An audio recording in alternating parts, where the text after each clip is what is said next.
الحمد لله رب العالمين، نحمده ونستعينه ونستغفره ونعوذ بالله من شرور أنفسنا وسيئات أعمالنا.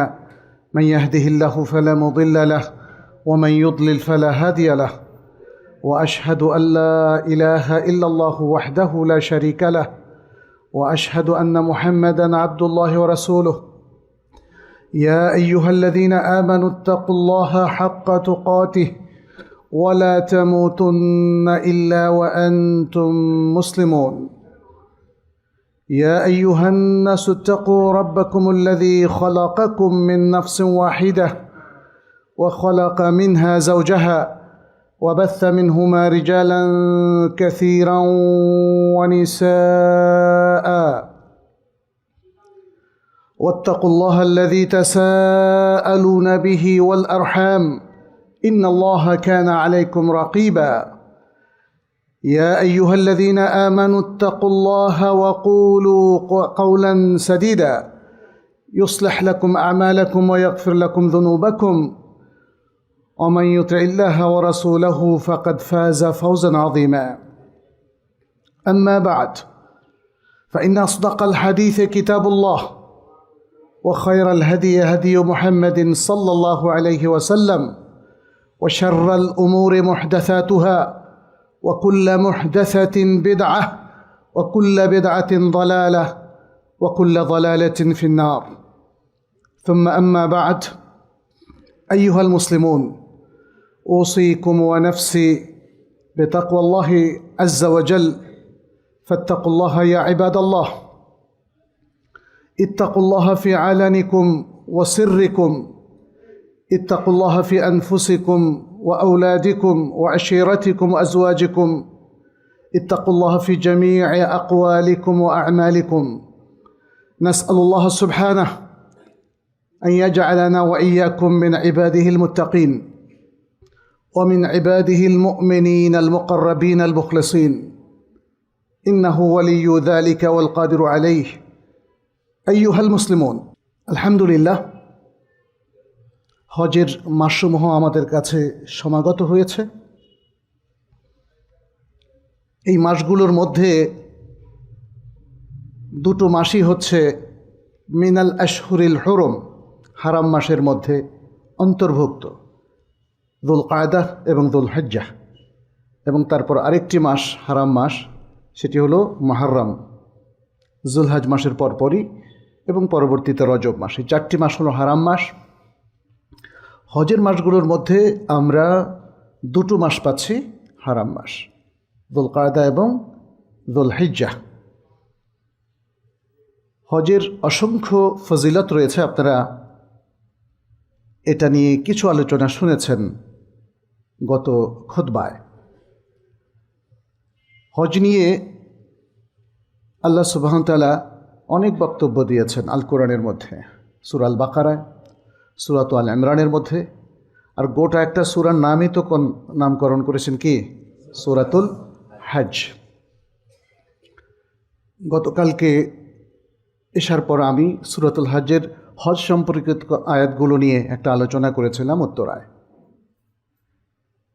তো আজকে আমরা এখানে যে আলোচনাগুলো করব সেটি হচ্ছে হজের লক্ষ্য উদ্দেশ্য, যেটাকে মাকাসিদুল হজ বলা হয়, এবং পাশাপাশি হজের কল্যাণগুলো নিয়ে আলোচনা করব, যেটি হলো ফাওয়ায়েদুল হজ।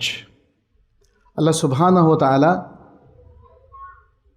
হজ ফরজ হওয়ার ব্যাপারে সূরাত আল ইমরানের একটা আয়াত উল্লেখ করেছেন, ওয়ালিল্লাহি আলান নাসি হিজ্জুল বাইতি মান ইসতাতা ইলাইহি সাবিলা।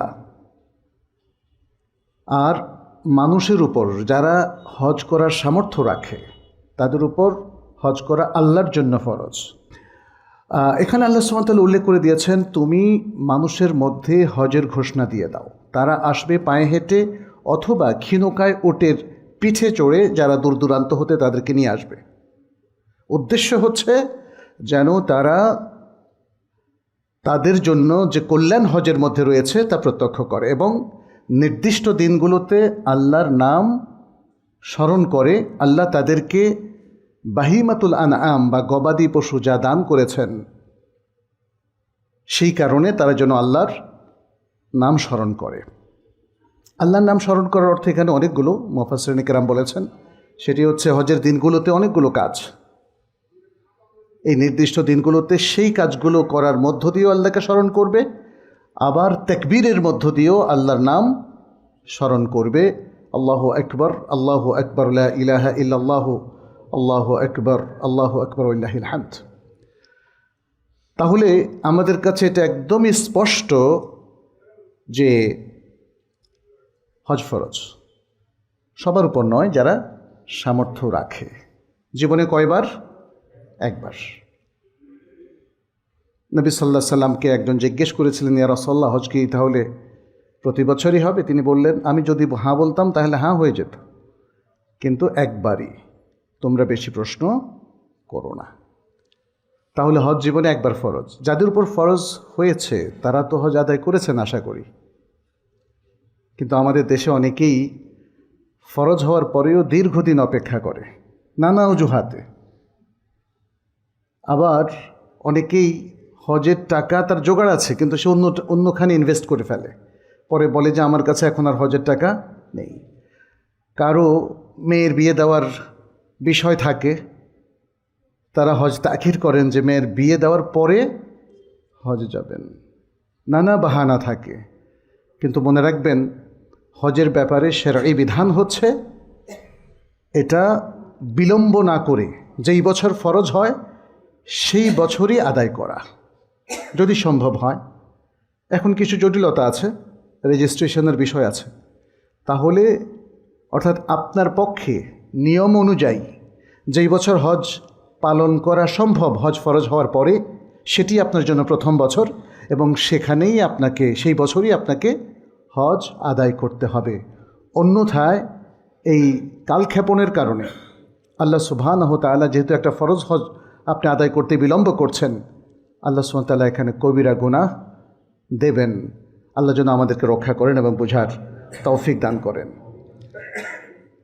আচ্ছা, এখানে হজের বিষয়ে তো অনেক বক্তব্য। আমি মাকাসিদগুলো বলার আগে আরও দু একটি কথা শুধু উল্লেখ করব। এখানে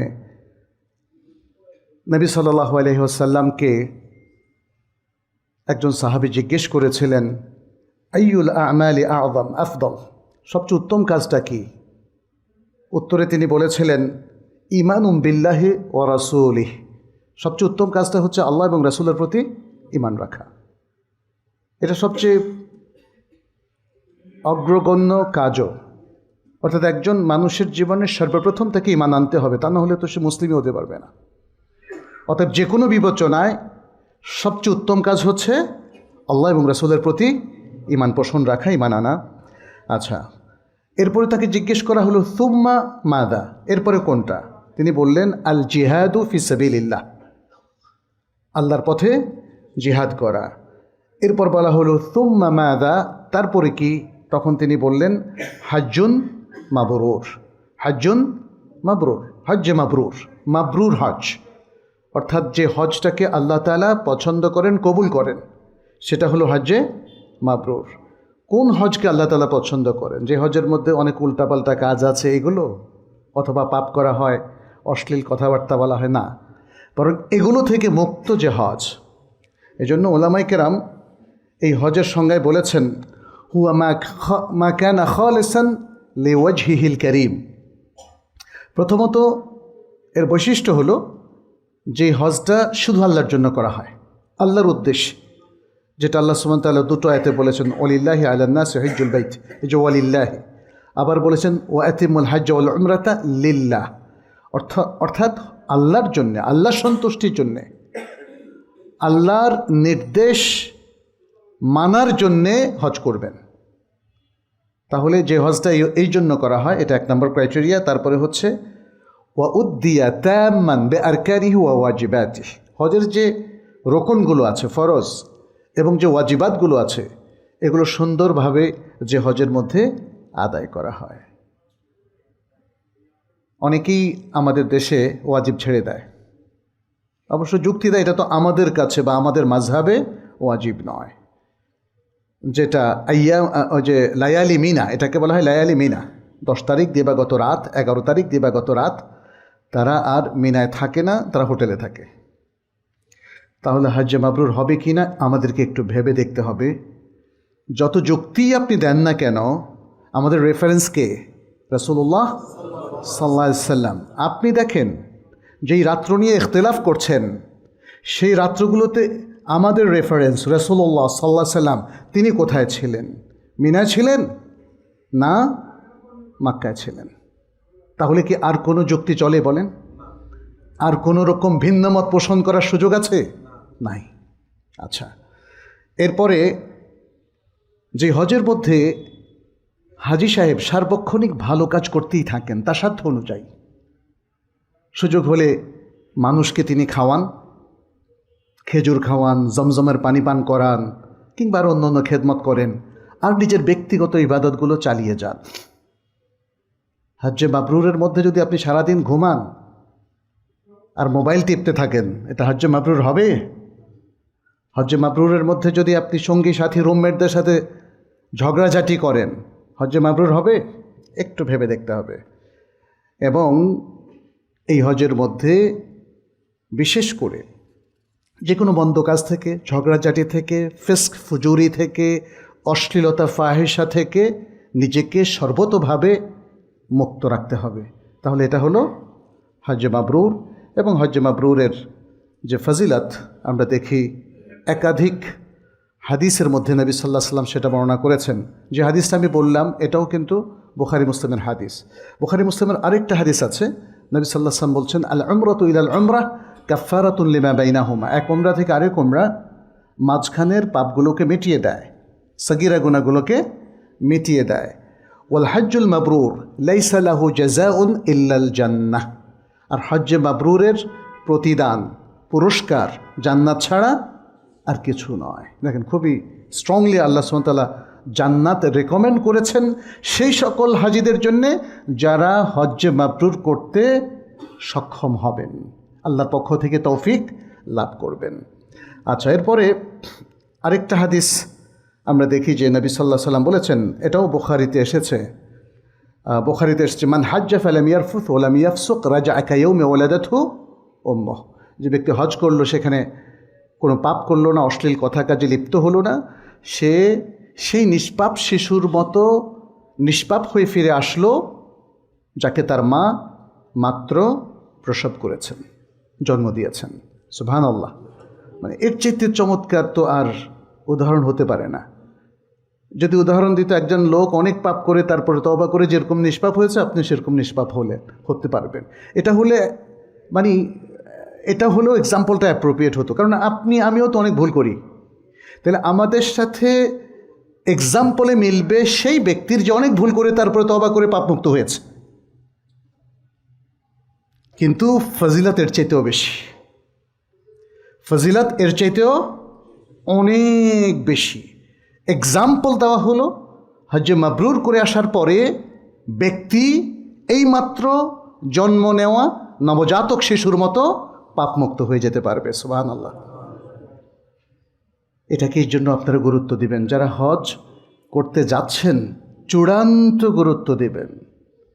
হজ্জে মাবরুর হলে আপনার জন্য এত ভীষণ এটা কল্যাণজনক, লাভজনক, যেটার আর কোনো দৃষ্টান্ত নাই। অতএব আমরা যারা ফরজ হজ করছি তারা ফরজ হজের জন্য চূড়ান্ত গুরুত্ব দেবেন। কিন্তু আমাদের দেশে মানুষের অবস্থা অন্যরকম। তারা সবচেয়ে গুরুত্বপূর্ণ কাজকে কম গুরুত্ব দেয়, আর কম গুরুত্বপূর্ণ কাজকে বেশি গুরুত্ব দেয়। তার একটা প্রমাণ হজের মধ্যে আছে। প্রথম হজ যারা করতে যান তারা অধিকাংশই একটা অতুষ্টিতে ভোগেন। কেনই অতুষ্টি? হজটা ভালো করে বুঝে ওঠার আগে হজ করলাম, হুকুম আহকাম অনেক ত্রুটি হয়ে গেছে। ফলে আপনি ভাবছেন আরেকটা হজ করবেন।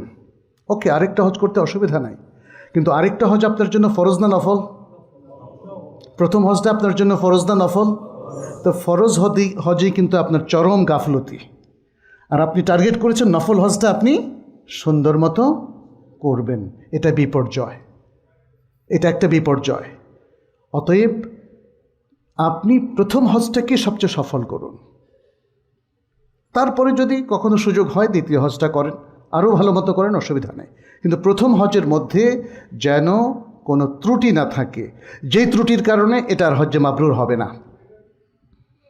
ছোটোখাটো ভুল ত্রুটি আল্লাহ ক্ষমা করবেন, সেটা হজ্জে মাবরুর হতে কোনো বাধা নাই, কিন্তু হজ্জে মাবরুর হতে যেই ত্রুটি বাধা দেয়, তাহলে সেটা কিন্তু আমাদের চরম গাফলতির কারণেই হয়ে থাকে, অথবা অজ্ঞতার কারণে হয়ে থাকে, অথবা আমরা হজের প্রস্তুতি ঠিকমতো নেই নাই। হজের প্রস্তুতি ঠিকমতো নেওয়ার ক্ষেত্রে আজকের যে টপিকটা নিয়ে আমরা আলোচনা করছি সেটা খুবই গুরুত্বপূর্ণ। সেটি হলো হজের মাকাসিদ, লক্ষ্য উদ্দেশ্যটা কি সেটি একটু বোঝা। লক্ষ্য যদি, কোনো কাজের লক্ষ্য যদি আপনার মিস হয়ে যায়, তাহলে কাজের ফোকাসটাও মিস হয়ে যাবে এবং কাজের মূল কার্যকারিতা, এফেক্টিভনেসও আপনি মিস করবেন। ওটা আপনাকে আর সেই ফলাফল দেবে না যেই ফলাফল আপনি প্রাপ্ত হতেন যদি লক্ষ্য উদ্দেশ্যের সাথে অ্যালাইন করতে পারতেন। এই জন্য যে কোনো ইবাদতের লক্ষ্য উদ্দেশ্য আমাদের অবহিত থাকাটা খুবই প্রয়োজন। হজের লক্ষ্য উদ্দেশ্য কি? হজের প্রথম লক্ষ্য উদ্দেশ্য, আমি এগুলো খুব সংক্ষেপে বলছি যেহেতু সময় আমাদের কম। হজের সর্বপ্রথম লক্ষ্য উদ্দেশ্য হচ্ছে ইকামাতুত তাওহীদ। ইকামাত আত-তাওহীদ, তাওহীদকে প্রতিষ্ঠা করা, নিজের চিন্তা চেতনায়, আমলে, আখলাকে, আকীদা, সব জায়গায় তাওহীদকে প্রথম প্রতিষ্ঠা করতে হবে আপনার চিন্তা চেতনায়, ইমানের জগতে, যেই জায়গাগুলোতে আপনার হার্টের যে জায়গাগুলো আছে, আপনার জানার জায়গাগুলোতে আপনি তাওহীদকে প্রতিষ্ঠিত করবেন। কিন্তু প্রতিষ্ঠিত করার জন্য তো বুঝতে হবে তাওহীদটা কি।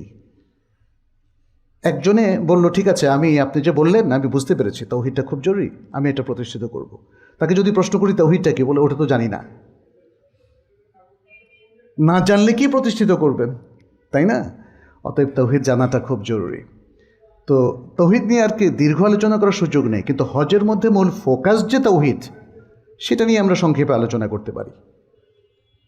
আমরা দেখি শুরুতেই যে নিয়াতের সময়, নিয়াত হচ্ছে অন্তরে, এই সময় যে লাব্বাইকেটা পড়ি এটাও কিন্তু তাওহীদের তালবিয়া।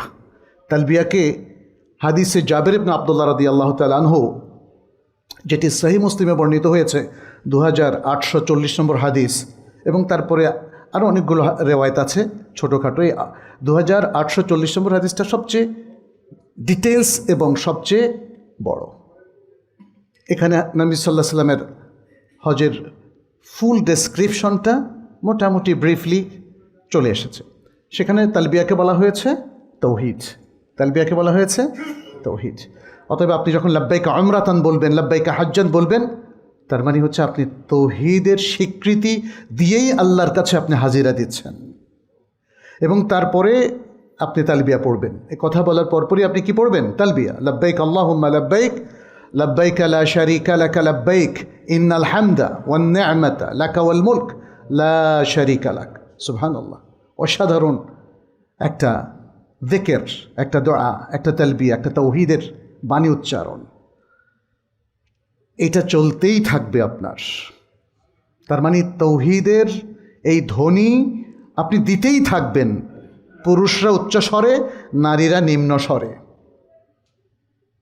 আপনি উমরার তওয়াফে শামিল হওয়ার আগ পর্যন্ত। আর হজের ক্ষেত্রে তো আরও লম্বা। আপনি যদি কেরান হজ করেন তাহলে তো লং টাইম, একদম 10 তারিখ মিনায় আসার আগ পর্যন্ত আপনার তালবিয়া চলতে থাকবে।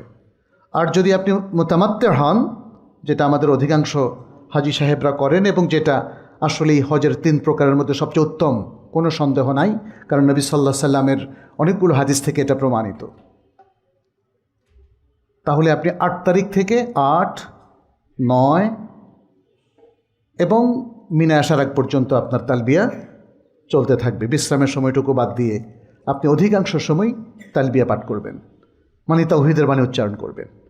এছাড়াও তাওহীদের সব জায়গায় দেখবেন যে কিছু না কিছু বিষয় আছে। আমরা যখন তাওয়াফ শুরু করব, কি বলবো? আল্লাহু আকবার, হাজার আসওয়াদ চুমু দেওয়ার সময়, অথবা সেই জায়গায় এসে দাঁড়ালে তার বরাবর।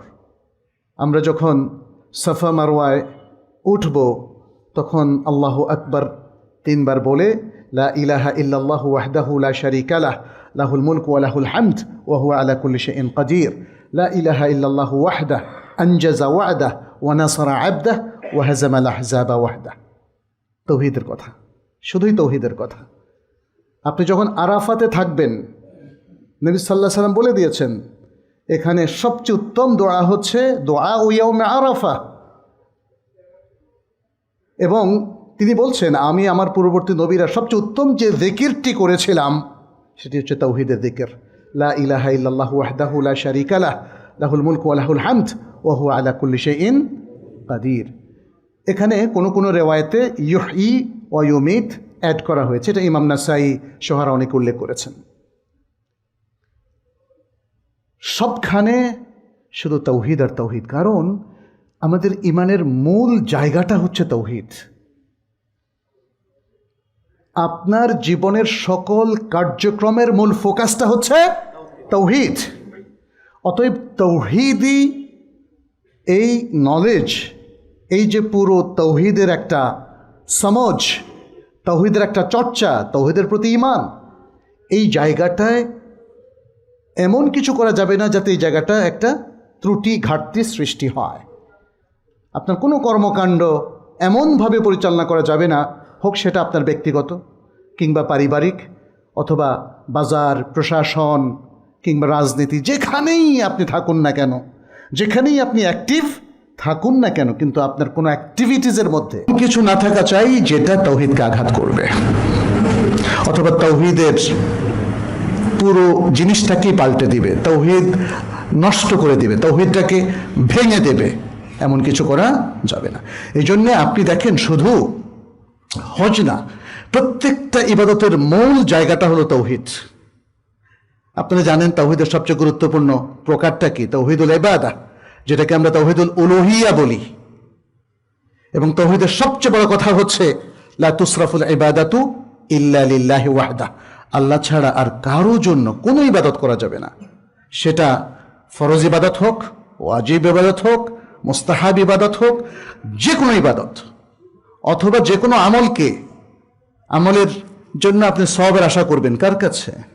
শুধু আল্লাহর কাছে, কোনো মাজারের কাছে না, কোনো কবরওয়ালার কাছে না, কোনো পীর মাশায়েখের কাছেও নয়, একমাত্র আল্লাহর কাছে। এটাই হচ্ছে তাওহীদের মূল কথা। সে অনুযায়ী সালাতের মূল ফোকাসটাও তাওহীদ, সিয়ামের মূল ফোকাসটাও তাওহীদ, কুরবানির মূল ফোকাসটাও তাওহীদ, যাকাতের মূল ফোকাসটাও তাওহীদ। যেহেতু এগুলো সবই ইবাদাহ, আরকানুল ইসলাম এবং আরকানুল ইসলামের পরিপূরক অন্যান্য ইবাদত, ফলে এর মূল ফোকাসটা হলো তাওহীদ।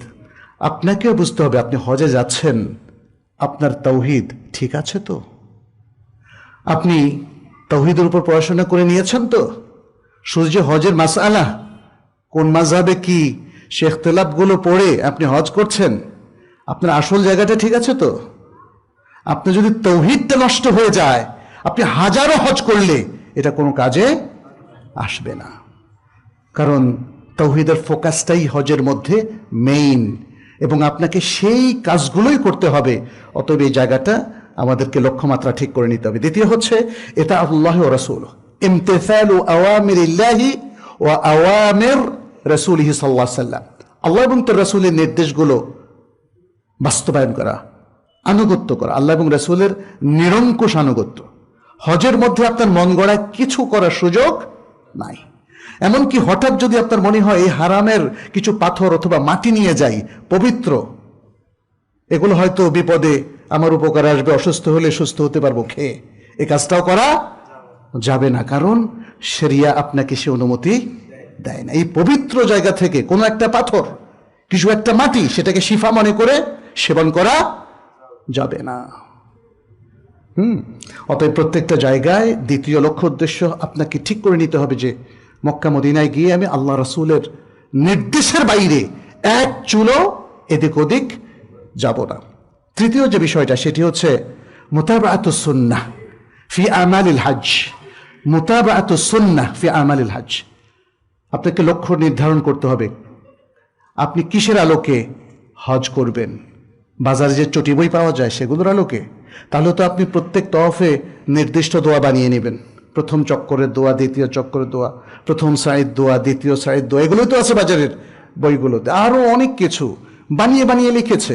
আমি নিজে একবার গিয়ে দেখলাম হজের মৌসুমের আগে, হজের আগে, জিলহজের আগে দেখলাম যে জাবালে রাহমতের সামনে লোকজন একসাথ হয়ে মুআল্লিম সাহেব বলতেছেন, বাঙালি বলতেছেন যে এই সেই পাহাড় যেটার উপর রাসূল সাল্লাল্লাহু আলাইহি সাল্লাম খুতবা দিয়েছিলেন।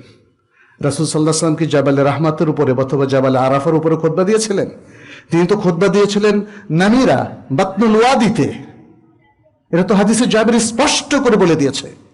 আনফরচুনেটলি আমাদের মুআল্লিমরা হাদিসে জাবেরও পড়েন না, পড়ান না, এবং যারা হজে যাবেন তারাও পড়ে না, তারা চটি বইয়ের উপর নির্ভর করে। আপনার মুআল্লিম হিসাবে কি রাসূল সাল্লাল্লাহু আলাইহি সাল্লাম কি যোগ্য না? তাহলে তার হাদিসগুলো পড়েন না কেন? কিতাবুল হজ, প্রত্যেক হাজের প্রথম পড়া উচিত কিতাবুল হজ। না বুঝলে আপনি আলেমদের কাছে আসেন, হজের এই হাদিসগুলোর উপর ট্রেনিং নেন, তাই না? হজের এই হাদিসগুলোর উপর ট্রেনিংয়ে আমাদের ভুল। এরপরে ট্রেনিং নিচ্ছে শুধু হজের, তো তাওহীদের ট্রেনিং কবে নেবেন? ইমানের ট্রেনিং, ইসলামের ট্রেনিং, সালাতের ট্রেনিং। আপনি তো সালাত মক্কা গিয়ে পড়বেন, তাই না? যে কোনোভাবে সালাত পড়লে কি আল্লাহ কবুল করবেন? সালাতের ক্ষেত্রে তো নবী সাল্লাল্লাহু আলাইহি ওয়াসাল্লাম বলে দিয়েছেন, সাল্লু কামা রাআইতুমুনি উসাল্লি। প্রিয় ভাইরা, আপনার সালাতের ট্রেনিং নিতে হবে। এজন্যে আমরা আলহামদুলিল্লাহ আমাদের ট্রেনিংয়ে যেখানেই আমরা যাই না কেন, আলহামদুলিল্লাহ আমরা অনেকগুলো গ্রুপে লেওয়াজহিল্লা কাজ করি, সেখানে আমরা এই কথাগুলো বলি। আপনাদেরকে আজকে বলছি, শুধু হজের ট্রেনিং নিলে হবে না।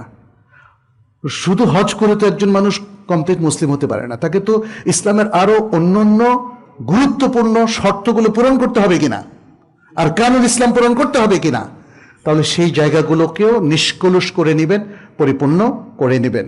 আর হজের প্রত্যেকটা কাজে আপনার গাইড হবে কে? রাসূলুল্লাহ সাল্লাল্লাহু আলাইহি সাল্লাম। রাসূল সাল্লাল্লাহু আলাইহি সাল্লামের গাইডেন্সে আপনি হজ করবেন। যেভাবে বিদায় হজে সাহাবাই কেরাম মদিনায় এসে জমায়েত হয়েছিলেন, জাবের ইবনে আব্দুল্লাহ রাদিয়াল্লাহু তাআলা আনহু বলছেন, প্রত্যেকেই চেয়েছিলেন যে তারা নবী সাল্লাল্লাহু আলাইহি সাল্লামের সাথে থেকে তিনি কি করেন সেটা দেখবেন এবং তাকে অক্ষরে অক্ষরে অনুসরণ করবেন। তা আজকে তো তার হাদিসগুলো আছে। আজকে তিনি আমাদের মধ্যে জীবিত নেই, আমাদের মধ্যে উপস্থিত নেই, কিন্তু তার হাদিসগুলো আছে না? একদম যেভাবে সাহাবাদের মধ্যে ছিল সেভাবে আজকে আমাদের মধ্যে আছে। অতএব নবী সাল্লাল্লাহু আলাইহি ওয়াসাল্লামের সুন্নাহ অনুসরণ করতে কোনো বাধা নাই। এখানে বাধা শুধু আমাদের অজ্ঞতা, এখানে বাধা শুধু আমাদের প্রস্তুতি, এখানে বাধা শুধু আমাদের লক্ষ্যমাত্রা নির্ধারণে আমাদের ব্যর্থতা। সেই জায়গাটা ক্লিয়ার করতে হবে। চতুর্থ হচ্ছে আত-তাযকির বিল আখিরাহ, আখিরাতকে স্মরণ করিয়ে দেওয়া। সেই 8ই জিলহজ আপনি যখন মিনা যাবেন, লোকে লোকারণ্য, সবার গায়ে সাদা কাপড়, মনে হয় যেন কাফনের কাপড়, মনে হচ্ছে যেন একটা বড় ময়দান যেখানে মানুষ আল্লাহর সামনে হয়তো উপস্থিত হয়েছে। ঠিক একই দৃশ্য আপনি দেখবেন আরাফায় দিনভর। সেখানে তো কোনো টেন্টও তেমনভাবে নাই, অল্প কিছু টেন্ট হয়তো আছে, বাট খোলামেলা উন্মুক্ত প্রান্তরে সব অবস্থান করছে। সবাই আল্লাহর কাছে হাজিরা দিচ্ছে, লাব্বাইক আল্লাহুম্মা লাব্বাইক, লাব্বাইক লা শারীকা লাক লাব্বাইক, ইন্নাল হামদা ওয়ান নি'মাতা লাকা ওয়াল মুলক লা শারীকা লাক।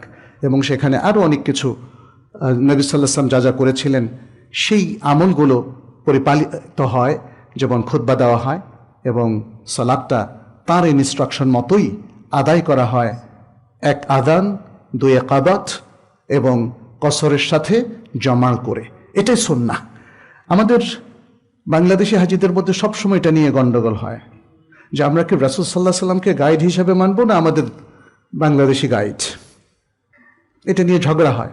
অনেকেই বলে যে না, আমরা রাসূল সাল্লাল্লাহু আলাইহি ওয়াসাল্লামকে গাইড হিসেবে মানব, অতএব আমরা জমা করব, কসর করব, একসাথে পড়ব। আর অনেকে বলে যে না, আমাদের বাংলাদেশি গাইডই আমাদের জন্য ভালো। তো বুঝতেই পারছেন, নবী সাল্লাল্লাহু আলাইহি ওয়াসাল্লামের গাইডেন্স বাদ দিয়ে যদি অন্য গাইডেন্সে যান, সেটা আপনাকে সঠিক দিকে পথ দেখাবে না। কারণ খুতবাতুল হাজার মধ্যেই নবী সাল্লাল্লাহু আলাইহি ওয়াসাল্লামও বলেছেন, আমরাও বলেছি কি, ওয়া খায়রুল হাদী হাদী মুহাম্মাদিন সাল্লাল্লাহু আলাইহি ওয়াসাল্লাম, the best guidance is the guidance of the prophet Muhammad সাল্লাল্লাহু আলাইহি ওয়াসাল্লাম। পঞ্চম যে বিষয়টা সেটি হচ্ছে মানুষের মধ্যে ভ্রাতৃত্ববোধ এবং দ্বীনি মাহাব্বাহ, দ্বীনি সম্প্রীতি প্রতিষ্ঠিত করা। হজের মধ্যে আলহামদুলিল্লাহ আমরা সেই দৃশ্যটা দেখি, মানুষ সবাই চেষ্টা করে, আল্লাহ তাদেরকে সেই মানসিকতা তৈরি করে দেন। ফলে হজ থেকে আসার পরে দেখবেন প্রত্যেক মানুষের অন্তরটা সফট হয়ে যায়, সে ভালো মানুষ হয়ে যেতে চায় এবং সে এলাকায় এসে আরও উদারতার সাথে কাজ করে, নিজে উদার হয়ে যায়। কিছু মানুষ ব্যতিক্রম আছে, তারা যে লক্ষ্যমাত্রা থেকে যারা দূরে থাকে। ষষ্ঠ যে বিষয়টি সেটি হচ্ছে তাওহীদু সুফুফিল মুসলিমিন, মুসলিমদেরকে ঐক্যবদ্ধ করা। হজের মধ্যে দেখবেন সবাই যেন একই উদ্দেশ্যে এসছে, একই উদ্দেশ্য না, একই তালবিয়া সবার মুখে, একই পোশাক সকল পুরুষের গায়ে এবং নারীরা তাদের মতো করে পর্দা পুশিদা সহ একই সিস্টেমে সবাই হজের মধ্যে এসে নিজেদেরকে উপস্থাপিত করে। এটা হচ্ছে মুসলিমদের একটা বৃহত্তর ঐক্যের একটা চমৎকার নিদর্শন। বিশ্ব মুসলিম ঐক্যবদ্ধ একটা প্ল্যাটফর্ম হজ। এখানে খুতবা আমাদেরকে একটা নতুনভাবে একটা উদ্দীপনা দেয়, গাইডলাইন দেয়। আরাফাতে যিনি খুতবা দিয়ে থাকেন, ফলে আমরা নতুন করে উপলব্ধি করি যে মুসলিম উম্মার ঐক্য বড়ই প্রয়োজন। কিন্তু সে ঐক্য হতে হবে তাওহীদের ভিত্তিতে, সে ঐক্য হতে হবে কোরআন এবং সুন্নাহর অথেন্টিক মানহাজের ভিত্তিতে। এর বাইরে মানব রচিত অন্য কোনো পন্থায় মুসলিম উম্মার ঐক্য হতে পারে না। আর হজের মধ্যে দেখেন শুরু থেকে যা বলে এসছি সেটাও প্রমাণিত করে ঐক্য হতে হবে। এই যে তাওহীদের কথা বললাম, এই যে আল্লাহ এবং রাসূলের নির্দেশ মানার ভিত্তির কথা বললাম, এই যে মুতাবাআত সুন্নাহর কথা বললাম, তাই না? ঐক্য হতে হবে তো এগুলোর ভিত্তিতে। আপনি যদি জাগতিক নানা উপকরণ, নানা মতাদর্শ কিংবা মতবাদ নিয়ে আসেন, কিংবা ধর্মের ব্যাপারে নিজস্ব মতামত সৃষ্টি করেন, শিরক বিদআতের ভিত্তিতে ঐক্যবদ্ধ হতে চান, তাহলে সেটা কখনোই সম্ভব হবে না। এবং আরেকটি হচ্ছে মুসলিমদের মধ্যে পারস্পরিক সম্পর্ককে আরো অধিক দৃঢ় করা, তাওফীকু আলাকাতিল মুসলিমিন। এখানে আমরা দেখি যে আমরা যারা হজ করতে যাই, আমরা প্রত্যেকের সাথে কি সুন্দর আলাপ করি, জানি, বোঝার চেষ্টা করি কে কোন সুবিধা অসুবিধার মধ্যে আছে। মুসলিমদের প্রতি একটা গভীর মমত্ববোধ আমাদের তৈরি হয়, যেটা নবী সাল্লাল্লাহু আলাইহি সাল্লাম চমৎকার উদাহরণ দিয়েছিলেন। এই মমত্ববোধ এবং সম্পর্কের একটা দৃষ্টান্ত উল্লেখ করে সহিহ মুসলিমের মধ্যে মাসালুল মুমিনিনা ফি তাওয়াদ্দিহিম ওয়া তারাহুমিহিম ওয়া তাআতুফিহিম কামাসালিল জাসাদিল ওয়াহিদ ইযা ইশতাকা মিনহু উযবুন তাদাআ লাহু সাইরুল জাসাদ বিল হুম্মা ওয়াস সাহার। মুসলিমদের উদাহরণ এবং দৃষ্টান্ত তাদের পারস্পরিক সম্প্রীতি, ভালোবাসা এবং মমত্ববোধের ক্ষেত্রে একটা দেহের মতো। যখন দেহের কোনো একটা অঙ্গ কোনোভাবে কোনো রোগে আক্রান্ত হয়, পুরো দেহ তাতে সাড়া দেয়, জ্বর কিংবা রাত্রি জাগরণ, যে কোনো ক্ষেত্রে। তো এভাবেই একটা মমত্ববোধ জেগে উঠে সকল হাজিদের মধ্যে। কেউ কারো শত্রু নয়, সকলেই সকলের ভাই বোন, এবং তাদের মধ্যে ভ্রাতৃত্ববোধ চমৎকার। এবং আরেকটি গুরুত্বপূর্ণ লক্ষ্য উদ্দেশ্য রয়েছে, সেটি হচ্ছে তাযীমু শাআইরিল্লাহ। আল্লাহর যে নিদর্শনগুলো আছে, আল্লাহর নিদর্শন কিন্তু অনেকগুলো। আল্লাহর হুকুম আহকাম তার নিদর্শন, আল্লাহর ওয়াহিও একটা নিদর্শন, মক্কা একটা নিদর্শন, মাকামে ইব্রাহিম একটা নিদর্শন, কাবা একটা নিদর্শন, মিনা, মুজদালিফা, আরাফা, এগুলো এক একটা নিদর্শন। শাআইরুল্লাহ, সফা মারওয়া এক একটা নিদর্শন। আল্লাহ সুবহানাহু ওয়া তাআলা তো এগুলো বেশ কিছু বলেছেন, তাই না? মাকামে ইব্রাহিমের কথা উল্লেখ করেছেন কোরআনে, তারপর সফা মারওয়ার কথা বলছেন, ইন্না সফা ওয়াল মারওয়াতা মিন শাআইরিল্লাহ। এই নিদর্শনগুলোর প্রতি মমত্ববোধ, ভালোবাসা, শ্রদ্ধা, এগুলো থাকতে হবে। এটাই হচ্ছে তাযীমু শাআইরিল্লাহ। আপনি যখন মক্কা ভ্রমণ করছেন, এগুলোর প্রতি আপনার অগাধ বিশ্বাস, ঈমান, শ্রদ্ধা, তাযীম কি জাগ্রত হয়? একটু সেকুলার মাইন্ড হলে কিন্তু আর জাগ্রত হয় না, কারণ ওই টাইপের বহু লোকদের সাথে আমরা কথা বলেছি। অনেক মানুষকে দেখেছি, শুনেছি প্রত্যক্ষভাবে, যেহেতু সরকারি কিংবা যে কোনো একটা সোর্সে তিনি মক্কা মদিনায় হজ কিংবা উমরা করতে গিয়েছেন, সালাত পড়তে পারছেন না, বলছে আমার মন বসছে না, এগুলোর প্রতি আমার বিশ্বাস আসছে না। ইন্না লিল্লাহি ওয়া ইন্না ইলাইহি রাজিউন। কি দুর্ভাগা, তাই না? এরকম বাংলা ভাষাভাষী অনেক আছে। আল্লাহ তাদেরকে হেদায়েত করুন, এই দোয়াটা আমরা করি। কিন্তু আমরা যারা হজ আল্লাহর জন্য করতে যাচ্ছি, মনে রাখবেন আমাদের কোনো আচারে, ব্যবহারে, কথায়, বার্তায় এই পবিত্র দুটো নগরীর কোনো সম্মানের যেন ব্যাঘাত না হয়। এটা অন্যতম লক্ষ্যমাত্রাটা মনে রাখবেন। সেখানকার কোনো মানুষকেও আমরা আঘাত করব না। জীবনে তো সুখ দুঃখ আছেই, সুবিধা অসুবিধা আছে, হজের মধ্যে সুবিধা অসুবিধা আছে, হয়তো কোনো লোকের কারণেও হতে পারে। বাট আমরা নিজেদেরকে সংযত রাখবো, সবর করব। আরেকজনে আমার হক নষ্ট করেছে বলে আমি তো আল্লাহর হক নষ্ট করতে পারি না, কি বলেন? এদেশে দেখা যায় একজনে আরেকজন হক নষ্ট করলে তিনি আবার আরেকজনের হক নষ্ট করেন। এটা করা যাবে না, ইমব্যালেন্সড হওয়া যাবে না। খুব দ্রুত আমি আপনাদের কাছে হজের ফায়দাগুলো বলছি, যেহেতু আমাদের খুতবার সময়টাও শেষ হয়ে গেছে প্রায়। আচ্ছা, ফায়দার মধ্যে অনেকগুলো ফাওয়ায়েদ বা কল্যাণ আছে। 1 নম্বর কল্যাণ হচ্ছে আল্লাহর সাথে কানেকশন। হজ আপনাকে আল্লাহর সাথে গভীরভাবে কানেক্ট করে দিবে।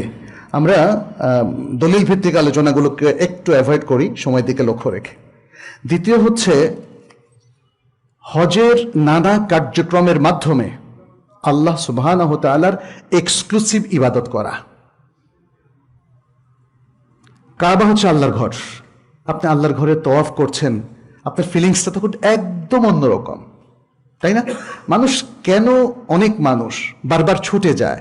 অনেকে বলেন যে একবারের বেশি আর করবেন না, কিন্তু আমি মনে করি একবারের বেশি অবশ্যই করাটা খুবই স্ট্রংলি রেকমেন্ডেড। কিন্তু আপনার কাছে নফল কাজের সামনে যদি কোনো জরুরি কাজ থাকে, যেমন আপনার মায়ের চিকিৎসা, তো কোনটা করবেন আগে? মায়ের চিকিৎসা। নফল উমরা না মায়ের চিকিৎসা? মায়ের চিকিৎসা। এই ব্যালেন্সটুকু রক্ষা করে আপনার পক্ষে যতটুকু সম্ভব বারবার আল্লাহর কাছে ছুটে যাবেন। কারণ আমরা যখন কাবা থেকে চলে আসি, আবারও একটা খারাপ পরিবেশে সময় কাটাই, আমাদের মনোসংযোগ নষ্ট হয়ে যায়, আল্লাহর সাথে কানেকশন দুর্বল হয়ে যায়। সেটাকে সবল করার জন্য আবার হজ উমরা করা যেতে পারে। এবং এ প্রসঙ্গে একটা হাদিস নবী সাল্লাল্লাহু আলাইহি ওয়াসাল্লাম বলছেন, একের পর এক তোমরা হজ এবং উমরা করতে থাকো। তাবিউ বাইনাল হজ ওয়াল উমরা, নবী সাল্লাল্লাহু আলাইহি ওয়াসাল্লাম বলছেন, এটা সহিহ হাদিস। আচ্ছা, তাহলে দ্বিতীয়টা আমরা বললাম আল্লাহর সাথে কানেকশনের পরে এক্সক্লুসিভ ইবাদত এর মাধ্যমে আল্লাহর সত্যিকার ইবাদত গুজার বান্দা হওয়া। তৃতীয় হচ্ছে এই দিনগুলোতে আল্লাহকে বেশি বেশি স্মরণ করা। আল্লাহকে স্মরণ করাটার জন্য অনেকগুলো প্রসেস আছে। শুধু আল্লাহ আল্লাহ যিকির নয়, ইল্লাল্লাহ যিকির নয়, ইল্লাল্লাহ আল্লাহ যিকির, এগুলো কিছু বেদাতি ফর্মুলা আছে, সেটা আপনাদেরকে অ্যাভয়েড করতে হবে। যিকির যদি আল্লাহকে আপনি শব্দ দিয়ে করতে চান, তাহলে সুন্নাহ পন্থায় এই যিকিরটা করতে হবে। সুন্নাহ পন্থায় অনেকেই জিনিসটা বুঝেন না, সুন্নাহ মিস হলে ইবাদত কবুল হবে না। এরকম একটা কথা আমরা বলার পরে বললো যে সুন্নত না মিস হলে কি নামাজ তাহলে বাতিল? সুন্নত, তারা সুন্নাহ বলতে সুন্নত বুঝছে, আসলে সেটা নয়। সুন্নাহ এটা হলো একটা পদ্ধতির নাম, এটা হলো নবী সাল্লাল্লাহু আলাইহি সাল্লামের যে পদ্ধতি তিনি আমাদেরকে শিখিয়ে দিয়েছেন। যে কোনো ইবাদতের ক্ষেত্রে তাকে দেখে ইবাদতটা পরিপালন করতে হবে। তার পদ্ধতি বাদ দিয়ে নিজের মন গড়া কোনো পদ্ধতিতে যদি আপনি আমল করেন, তাহলে আপনার আমল বাতিল। অতএব আমরা সুন্নত মুস্তাহাব পর্যায়ের আমলকে বলি নাই। সুন্নাত মুস্তাহাব পর্যায়ের আমল আপনার যদি মিস হয়, তাহলে সালাত হবে কিনা? হবে। হজ হবে কিনা? হবে। এই জিনিসটা ক্লিয়ার আমাদেরকে জানতে হবে। তাহলে আল্লাহর যিকিরটাও করতে হবে তার পদ্ধতিতে। যিকিরের মধ্যে সবচেয়ে উত্তম যিকির হচ্ছে কোরআন পড়া এবং বোঝা, তারপরে সালাত, নফল সালাহ, তারপরে সাদাকা দেওয়া ইত্যাদি আরো যত ভালো আমল করবেন। আমালুল বির, জামিউ আমালিল বির, যত পুণ্যের কাজ হচ্ছে প্রত্যেকটা পুণ্যের কাজ আপনাকে আল্লাহর কথা স্মরণ করিয়ে দেয়। আপনি যখন দোয়া করছেন, কার কাছে দোয়া করছেন? এটা তো আল্লাহ স্মরণ, সবচেয়ে উত্তম স্মরণ। আল্লাহ তুমি আমাদের প্রতি রহম করো, আমাদেরকে ক্ষমা করো। কত চমৎকার ভাবে আপনি আল্লাহকে স্মরণ করছেন, তার কাছে চাইছেন। আপনি যদি হু হু ইল্লাল্লাহ ইল্লাল্লাহ করেন, এতে তো আল্লাহর খুশি হওয়ার কোনো কারণ নাই। কিন্তু আপনি যদি আল্লাহর কাছে চান, তাহলে না আল্লাহ খুশি হবেন। আমার বান্দা আমার কাছে চাচ্ছে, আমার বান্দা আমার প্রশংসা করছে, আমার বান্দা আমাকে স্মরণ করছে। অতএব স্মরণ করতে হবে সহি ইবাদত দিয়ে, সহি সুন্নাহ মোতাবেক। আচ্ছা, এরপরে এটা আমরা তৃতীয়টা বললাম। চতুর্থটা হলো মুসলিমদের মধ্যে পারস্পরিক সম্পর্ক স্থাপন এবং একে অন্যকে সহযোগিতা করা। হজের মাধ্যমে বিশাল এই ধরনের কল্যাণ হয়ে থাকে। এক দেশ আরেক দেশের হাজিদের সাথে, এক এলাকা বাংলাদেশের এক এলাকার হাজি আরেক এলাকার হাজিদের সাথে তারা পরিচিত হওয়ার মধ্য দিয়ে তাদের মধ্যে পারস্পরিক সহযোগিতার দ্বার উন্মোচিত হয়, ভালোবাসার দ্বার উন্মোচিত হয়, সম্প্রীতির দ্বার উন্মোচিত হয়। ফলে এগুলো হজের মধ্যে বড় ধরনের বেনিফিট। হজের মধ্যে ভ্রাতৃত্ব অর্জিত হয়, হজের মধ্যে ধৈর্য অর্জিত হয়, নানা ধরনের সফট স্কিল, এগুলোকে বলা হয় মাহারাতুন নাইমা। এই সফট স্কিল আমাদের অর্জিত হয়। আমরা হজের মধ্যে ধৈর্যটা শিখি, হজের মধ্যে ইতিবাচক আচরণটা শিখি। ধৈর্য আপনাকে ইতিবাচক হতে উদ্বুদ্ধ করে। একজন ভাই যাওয়ার সময় আপনাকে এভাবে গোতা দিয়ে গেল, আপনি কি রেগে যাবেন? বাংলাদেশে রেগে যায় সবাই, অনেক ভয়ঙ্কর ভাবে রেগে যায়, মাইন্ড করে, গালিগালাজ করে। কিন্তু হজের মধ্যে আমরা দেখি যে না ভাই, কিছু হয় নাই, কিছু হয় নাই। আমি নিজের চোখে বহুবার দেখেছি তওয়াফের মধ্যে প্রচন্ড ভিড়ে কিংবা সারিতে, বিশেষ করে তওয়াফে, এখানে একজন আরেকজনের পায়ের উপরে মারা দিয়ে রক্ত বের করে দিয়েছে, তারপর বলছে ভাই ডোন্ট ওয়ারি, সুবহানাল্লাহ। তারপরে এই যে এগুলোকে কি বলে, হুইল চেয়ারের গোতা খেয়ে আমারও বহুবার কষ্ট হয়েছিল, বাট আমরা চরম ধৈর্য ধরেছি, আলহামদুলিল্লাহ। হ্যাঁ, একটু সাবধানে চালান, হয়তো এতটুকু নাসিহা, তাই না? ফলে হজের মধ্যে নানা ধরনের সফট স্কিল আমরা অর্জন করতে পারি। হজের মধ্যে বেচা কেনাটাও জায়েজ, হজের কোনো ক্ষতি না করে, হজের আমলগুলোর কোনো ক্ষতি না করে। যারা হয়তো 1 মাস 2 মাস অবস্থান করছেন, কিছু জিনিস নিয়ে গেলেন, বিক্রি করলেন, আবার কিছু জিনিস নিয়ে আসলেন, এদেশে বিক্রি করলেন, এটা কিন্তু জায়েজ আছে। অথবা ওখানে বসে, এটা কোরআনে আল্লাহ সুবহানাহু ওয়া তাআলা বলছেন লাইসা আলাইকুম জুনাহুন আন তাবতাগু ফাদলাম মির রাব্বিকুম, যে তোমাদের কোনো পাপ হবে না যদি তোমরা আল্লাহর কোনো অনুগ্রহ অনুসন্ধান করো, অর্থাৎ তিজারত করো। এখানে একটা শানে নজুল আছে, আপনারা জানেন, ইবনে আব্বাস রাদিয়াল্লাহু তাআলা আনহু বলেছেন, এবং এই হাদিসটা ইমাম বুখারী তার কিতাবুত তাফসীরের মধ্যে উল্লেখ করেছেন। বলেছেন যে ওকাজ, তারপরে যুল মাজাজ, এরকম জাহিলি যুগে অনেকগুলো বাজার ছিল। তো তারা হজের মৌসুমে অনেক বেচা কেনা করত। তখন যেহেতু এইটা অনেকেই মনে করতো ইবাদতের সাথে সাংঘর্ষিক, তাদের সেই ভুল ধারণা অপনোদন করার জন্য এই আয়াতটা নাজিল হলো, লাইসা আলাইকুম জুনাহুন আন তাবতাগু ফাদলাম মির রাব্বিকুম। এটা ইবনে আব্বাস বলছেন এটা মাওয়াসিমুল হজ, হজের মৌসুম সম্পর্কে আল্লাহ সুবহানাহু ওয়া তাআলা নাজিল করলেন। তাতে বোঝা গেল যে দুনিয়া এবং আখিরাতের মধ্যে যদি চমৎকার ব্যালেন্সকে রক্ষা করতে পারে, তাহলে দুনিয়া অনুসন্ধান করাটা এটা হারাম নয়। এরপর আরেকটি হচ্ছে শুকর আদায় করা, আল্লাহ সুবহানাহু ওয়া তাআলার শুকর আদায় করা। আল্লাহ তো আমাদেরকে অনেক নিয়ামত দিয়েছেন, আল্লাহ আমাদেরকে সুন্দর দেহ দিয়েছেন, স্বাস্থ্য দিয়েছেন, টাইম দিয়েছেন, তারপরে অবসর সময় দিয়েছেন, যেটা ওই হাদিসের মধ্যে এসেছে নিয়ামাতানে মাকবুনুন ফিহিমা কাসীরুম মিনান নাস আস-সিহহাতু ওয়াল ফারাগ, যে দুটো নিয়ামত যে ব্যাপারে অনেক মানুষ প্রতারিত হয়। একটা হলো তার শারীরিক স্বাস্থ্য ভালো থাকা, আর একটা হলো অবসর থাকা। আপনি ভালো থাকলে দেখেন আল্লাহর কথা ভুলে যান, তখন এমন কাজে লিপ্ত হন যেগুলো আল্লাহকে ক্রোধান্বিত করে। আর অবসর সময় যদি থাকে তখন তো আপনারা এটা অনলাইনে দিয়ে দেন, সোশ্যাল নেটওয়ার্ক তথাকথিত আনসোশ্যাল বিষয়গুলোর মধ্যে আমরা আটকে যাই। তো এই জন্যই বলছেন মানুষ প্রতারিত হয়। এই নিয়ামতগুলো আমাদের স্মরণ করতে হবে। আরও অনেক অসংখ্য নিয়ামত আছে।